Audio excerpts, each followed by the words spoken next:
All right, we're going to do the thing for real this time. Promise. Yay. All right, Wen, go ahead and fade back to black. All right. So, everyone go ahead and get ready for the top of the show again. So, ready A, ready to roll A, ready theme. And we're going to go ahead in 5, 4, 3, 2, 1. Roll A, fade up. Coming up on And Portage Theme and Pulse, a local police department Ready, is B. implementing new technology. See what that means if Roll you B. get pulled over. Fade B. A snowstorm Ready, that A. was supposed to devastate the Northeast wasn't quite what we expected. Roll A. And the fate Fade of A. the old Kent courthouse is Ready in B, question. ready sound on B. Roll B. Fade B.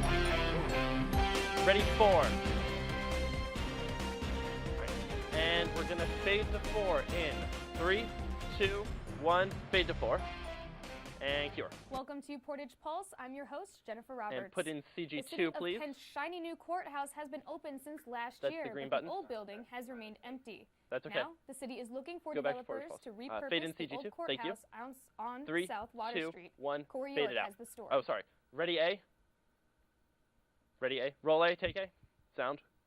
A train station turned Sorry, that was restaurant me. is one example how Kent can All right, repurpose a building. Ashley, time on this? Now the old post office turned courthouse Okay. is ready to be repurposed once Let me again. know at a minute One and 30 company seconds offered more than and $2 count down from 10. million for the 2 city hall buildings, which got city officials thinking about moving into that old courthouse.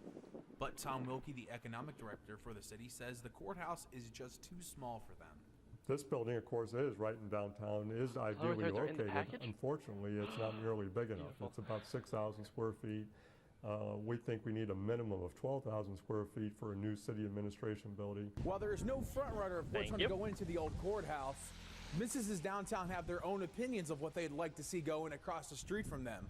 Across the street from the courthouse, Dave's Cosmic Subs would love to see a parking lot go where the old courthouse is.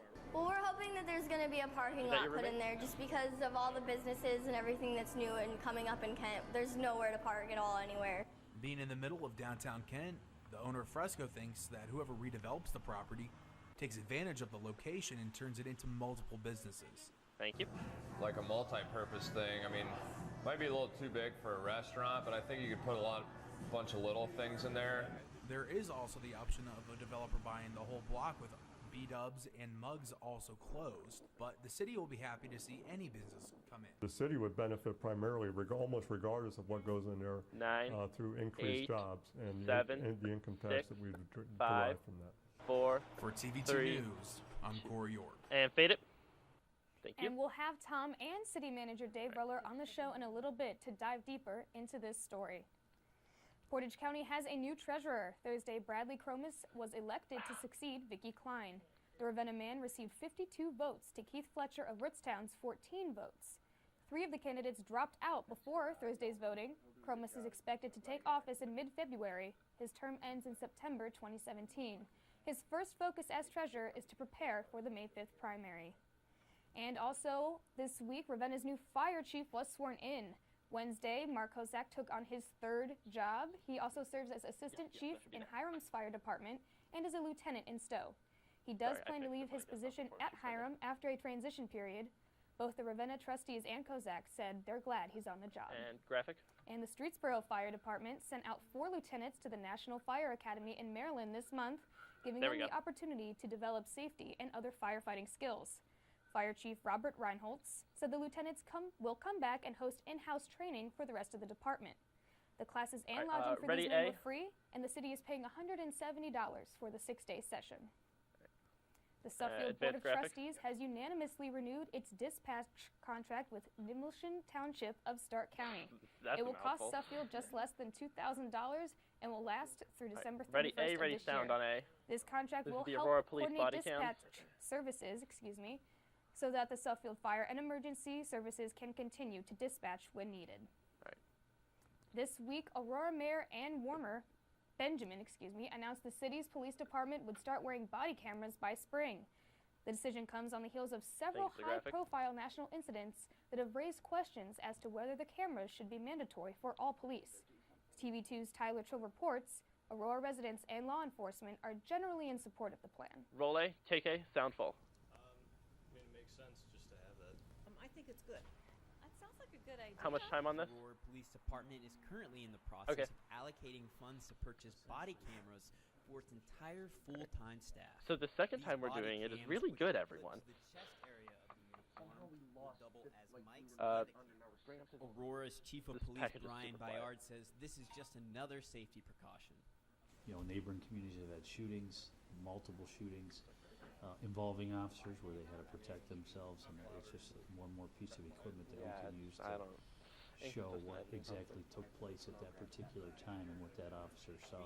Okay, cool. Cleveland Police Department also announced yesterday they will be using body cameras. They will begin next week. Bayard says he doesn't think this will become a nationwide trend. I don't know if they'll be everywhere.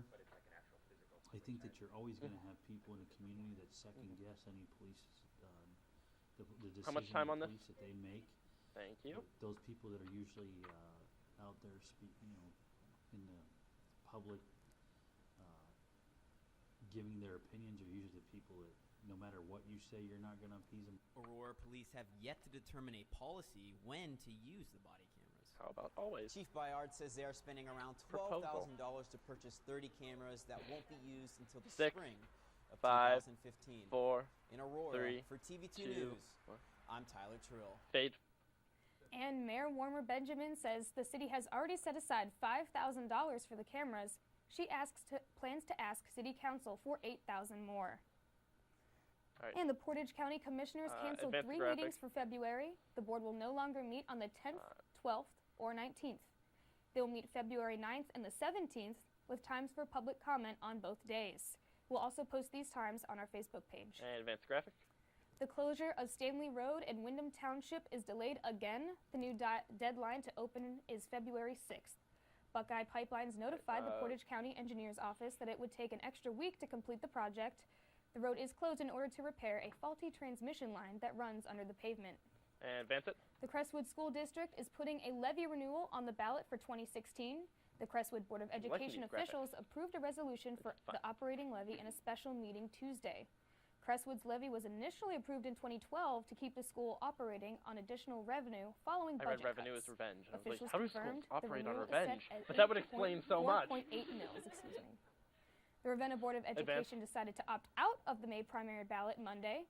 Superintendent Dennis Honkala announced that his district will not appear on the ballot until November.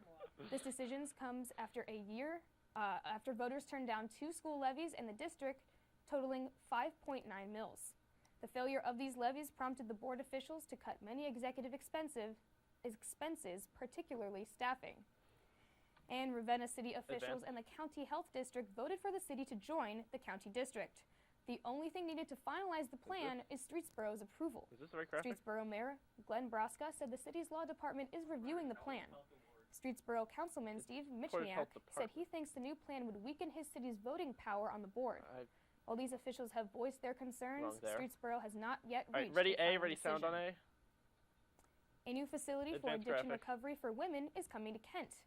The Portage County Commissioners agreed Tuesday to provide $25,000 to family and community services this year. Executive Director Mark Frazone said the state wants to have women in the facility by April. The opening of this home may ease some of the overcrowding in Portage County Jail. Marcia Flowers, a recovering addict who now works for the facility where she got sober, said places where people can receive help are crucial to curbing the drug problems in Northeast Ohio. Roll A, take it. This is a life or death situation, and it's pretty serious, and it's only getting worse. And fade back. Wow, that was...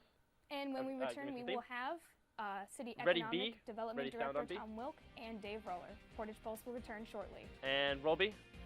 Fade it. Sound B. Sound on B. Say that when you're facing extreme danger. All right, good A block, guys. Now we sit on B flashes for... before you.